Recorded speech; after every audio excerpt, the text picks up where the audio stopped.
Dito sa headquarters ng Ayala Land, Bella Vita, kailangan mag-log muna kayo kay Kuya Guard. Hi Kuya Guard! Make sure na meron kayong dalang valid IDs kasi iiwan nyo yan dito. And babalikan nyo rin naman after. Dito na nga tayo sa floor ng Bella Vita. At reminder lang po sa aming mga clients, kailangan naka-proper attire po tayo sa pagpunta dito.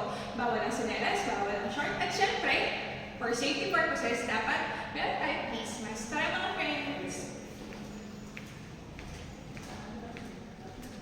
Dito nga po si Sir Mel. Hi Sir Mel! Hi, hello. Welcome to Bella Vita. I'm Melcovin, the GU head for South 2 projects of Bella Vita. At ang very jolly na head ng North, si Sir Owen. Para sa mga buyers namin ng Cabanatuan, Pampanga at Tarlac, hello, hello! Welcome to Bella Vita! Si Sir Bonnie Andrew Domingo at ang mga BDDR managers ay nagpulong-pulong kasama ang head ng Bella Vita at Ayala Land.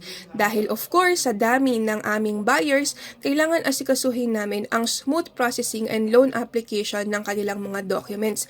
Dito pinag-usapan namin kung paano kami magpaproceed kasi nga naman dinagsa talaga ang aming tiny house na 2 to 3,000 lang per month.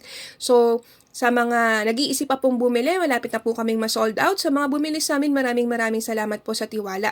Kung kayo po ay nag-iisip pa na gusto nyong bumili, ito na po ang last chance para humabol dahil ang ganito kamurang bahay, hindi nagtatagal.